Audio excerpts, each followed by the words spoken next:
ఆదికాండం 41వ అధ్యాయం. 2 ఏళ్లు గడిచిన తరువాత ఫరో ఒక కల కనెను. అందులో అతడు ఏటి దగ్గర నిలిచియుండగా చూపునకు అందమైనవియు బలిసినవియునైన 7 ఆవులు ఏటిలో నుండి పైకి వచ్చుచు జమ్ములో మేయుచుండెను. వాటి తరువాత చూపునకు వికారమై చిక్కిపోయిన మరి 7 ఆవులు ఏటిలో నుండి పైకి వచ్చుచు ఏటి ఎడ్డున ఆ ఆవుల దగ్గర నిల్చుండెను. అప్పుడు చూపునకు వికారమై చిక్కిపోయిన ఆ ఆవులు చూపునకు అందమై బలిసిన ఆవులను తినివేయుచుండెను. అంతలో ఫరో మేలుకొనెను. అతడు నిద్రించి రెండవసారి కలకనెను. అందులో మంచి పుష్టిగల 7 వెన్నులు ఒక్కదంటున పుట్టుచుండెను. మరియు తూర్పు గాలిచేత చెడిపోయిన 7 పీల వెన్నులు వాటి తరువాత మొలిచెను. అప్పుడు నిండైన పుష్టిగల ఆ 7 వెన్నులను ఆ పీల వెన్నులు మృంగివేశెను. అంతలో ఫరో మేలుకొని అది కల అని గ్రహించెను. తెల్లవారినప్పుడు అతని మనస్సు కలవరపడెను గనుక అతడు ఐగుప్తు శకున గాండ్రనందరినీ అక్కడి విద్వాంసులనందరినీ పిలువనంపి ఫరో తన కలలను వివరించి వారితో చెప్పెనుగాని ఫరోకు వాటి భావము తెలుపగల వాడెవడునూ లేకపోయెను. అప్పుడు పానదాయకుల అధిపతి, నేడు నా తప్పిదములను జ్ఞాపకము చేసుకొనుచున్నాను. ఫరో తన దాసుల మీద కోపగించి నన్నును భక్ష్యకారుల అధిపతిని మా ఉభయులను రాజసంరక్షక సేనాధిపతి ఇంట కావలిలో ఉంచెను. ఒక రాత్రి నేను అతడు మేమిద్దరము కలలు కంటిమి. ఒక్కొక్కడు వేరువేరు భావములు గల కలలు చెరియొకటి కంటిమి. అక్కడ రాజసంరక్షక సేనాధిపతికి దాసుడైయుండిన ఒక హెబ్రీ పడుచువాడు మాతో కూడా ఉండెను. అతనితో మా కలలను మేము వివరించి చెప్పినప్పుడు అతడు వాటి భావమును మాకు తెలిపెను. ఒక్కొక్కని కలచొప్పున దాని భావమును తెలిపెను.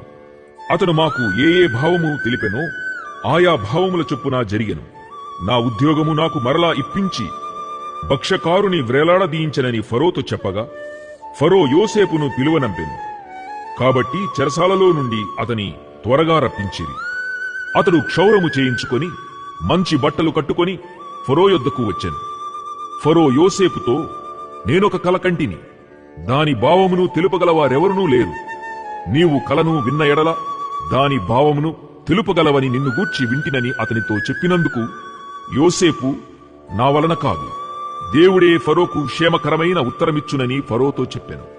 అందుకు ఫరో, నా కలలో నేను ఏటి ఒడ్డున నిలుచుంటిని. బలిసినవియు చూపున కందమైనవియునైన 7 ఆవులు ఏటిలో నుండి పైకి వచ్చి జమ్ములో మేయుచుండెను. మరియు నీరసమై బహు వికార రూపము గలిగి చిక్కిపోయిన మరి 7 ఆవులు వాటి తరువాత పైకి వచ్చెను.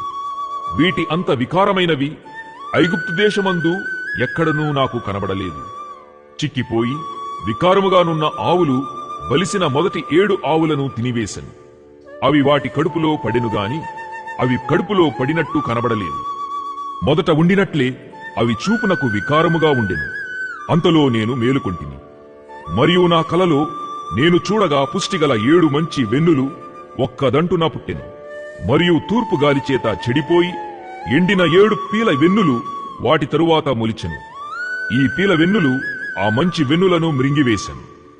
ఈ కలను జ్ఞానులకు తెలియచెప్పితిని గాని దాని భావమును తెలుపగలవారెవరునూ లేరని అతనితో చెప్పెను. అందుకు యోసేపు, ఫరో కనిన కల ఒక్కటే, దేవుడు తాను చేయబోచున్నది ఫరోకు తెలియచేశను. ఆ 7 మంచి ఆవులు 7 సంవత్సరములు, ఆ 7 మంచి వెన్నులను 7 సంవత్సరములు. కల ఒక్కటే. వాటి తరువాత చిక్కిపోయి వికారమై పైకి వచ్చిన 7 ఆవులును 7 సంవత్సరములు. తూర్పు గాలిచేత చెడిపోయిన 7 పీల వెన్నులు కరువుగల 7 సంవత్సరములు. నేను ఫరోతో చెప్పు మాట ఇదే, దేవుడు తాను చేయబోచున్నది ఫరోకు చూపించెను. ఇదిగో, ఐగుప్తు దేశమందంతటను బహు సమృద్ధిగా పంటపండు 7 సంవత్సరములు వచ్చుచున్నవి. మరియు కరువుగల 7 సంవత్సరములు వాటి తరువాత వచ్చును. అప్పుడు ఐగుప్తు దేశమందు ఆ పంట సమృద్ధి యావత్తును మరువబడును. ఆ కరువు దేశమును పాడుచేయును. దాని తరువాత కలుగు కరువు చేత దేశమందు ఆ పంట సమృద్ధి తెలియబడకపోవును. ఆ కరువు మిక్కిలి భారముగా ఉండును. ఈ కార్యము దేవుని వలన నిర్ణయింపబడి ఉన్నది. ఇది దేవుడు శీఘ్రముగా జరిగించును. అందుచేతనే ఆ కల ఫరోకు రెట్టింపబడెను. కాబట్టి ఫరో వివేక జ్ఞానములు గల ఒక మనుష్యుని చూచుకొని ఐగుప్తు దేశము మీద అతని నియమింపవలెను. ఫరో అట్లు చేసి ఈ దేశము పైన అధిపతులను నియమించి సమృద్ధిగా పంట పండు 7 సంవత్సరములలో ఐగుప్తు దేశమందంతటను 5వ భాగము తీసుకొనవలెను. రాబోవు ఈ మంచి సంవత్సరములలో దొరుకు ఆహారమంతయు సమకూర్చి ఆ ధాన్యము ఫరో చేతికి అప్పగించి ఆయా పట్టణములలో ఆహారమునకై భద్రము చేయవలెను. కరవు చేత ఈ దేశము నశించిపోకుండా ఆ ఆహారము ఐగుప్తు దేశములో రాబోవు కరవు సంవత్సరములు 7 ఈ దేశమందు సంగ్రహముగా ఉండునని ఫరోతో చెప్పెను. ఆ మాట ఫరో దృష్టికిని అతని సమస్త సేవకుల దృష్టికిని యుక్తమైయుండెను గనుక అతడు తన సేవకులను చూచి, ఇతని వలె దేవుని ఆత్మగల మనుష్యుని కనుగొనగలమా అని అనెను. మరియు ఫరో, దేవుడు ఇదంతయు నీకు తెలియపరచెను గనుక నీవలే వివేక జ్ఞానములు గల వారెవరునూ లేరు. నీవు నా ఇంటికి అధికారివై ఉండవలెను. నా ప్రజలందరూ నీకు విధేయులైయుందురు. సింహాసన విషయంలో మాత్రమే నేను నీకంటే పైవాడనై ఉందునని యోసేపుతో చెప్పాను. మరియు ఫరో, చూడుము, ఐగుప్తు దేశమంతటి మీద నిన్ను నియమించియున్నానని యోసేపుతో చెప్పెను. మరియు ఫరో తన చేతినున్న తన ఉంగరము తీసి యోసేపు చేతిని పెట్టి సన్నపు నారబట్టలు అతనికి తొడిగించి అతని మెడకు బంగారు గొలుసు వేసి తన 2వ రథము మీద అతని నెక్కించెను. అప్పుడు వందనము చేయుడని అతని ముందర జనులు కేకలు వేసిరి. అట్లు ఐగుప్తు దేశమంతటి మీద అతని నియమించెను. మరియు ఫరో యోసేపుతో, ఫరోను నేనే, అయినను నీ సెలవు లేక ఐగుప్తు దేశమందంతటను ఏ మనుష్యుడును తన చేతినైనను కాలినైనను ఎత్తకూడదని చెప్పెను. మరియు ఫరో యోసేపునకు జప్నప్పానేహు అను పేరు పెట్టి అతనికి ఓను యొక్క యాజకుడైన పోతీఫెర కుమార్తెయగు అసెనతు నిచ్చి పెండ్లి చేశాను. యోసేపు బయలుదేరి ఐగుప్తు దేశమందంతటా సంచరించెను. యోసేపు ఐగుప్తు రాజైన ఫరో ఎదుట నిలిచినప్పుడు 30 సంవత్సరముల వాడై ఉండెను.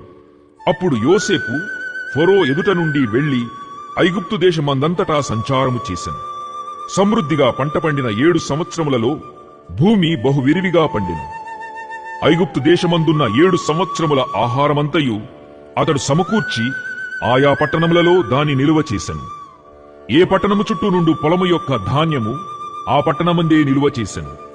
యోసేపు సముద్రపు ఇసుక వలె అతి విస్తారముగా ధాన్యము పోగు చేసెను.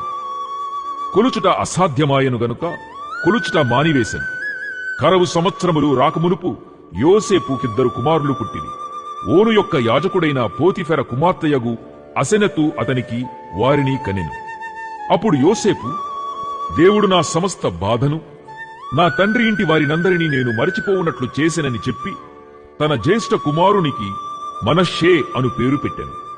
తరువాత అతడు, నాకు బాధ కలిగిన దేశమందు దేవుడు నన్ను అభివృద్ధి పొందించెనని చెప్పి 2వ వానికి ఎఫ్రాయిము అను పేరు పెట్టెను. ఐగుప్తు దేశమందు సమృద్ధిగా పంట పండిన సంవత్సరములు గడిచిన తరువాత యోసేపు చెప్పిన ప్రకారము 7 కరువు సంవత్సరములు ఆరంభమాయను గాని ఐగుప్తు దేశమందంతటను ఆహారముండెను. ఐగుప్తు దేశమందంతటను కరువు వచ్చినప్పుడు ఆ దేశస్థులు ఆహారము కోసము ఫరోతో మొరపెట్టుకొనిరి. అప్పుడు ఫరో, మీరు యోసేపు నొద్దకు వెళ్లి అతడు మీతో చెప్పునట్లు చేయుడని ఐగుప్తీయులందరితో చెప్పెను. కరవు ఆ దేశమందంతటను ఉండెను గనుక యోసేపు కొట్లన్నీయు విప్పించి ఐగుప్తీయులకు ధాన్యమమ్మకము చేసెను. ఐగుప్తు దేశమందు ఆ కరవు భారముగా ఉండెను. మరియు ఆ కరవు ప్రతి దేశమందు భారమైనందున సమస్త దేశస్థులు యోసేపు నొద్ద ధాన్యము కొనుటకు ఐగుప్తునకు వచ్చిరి.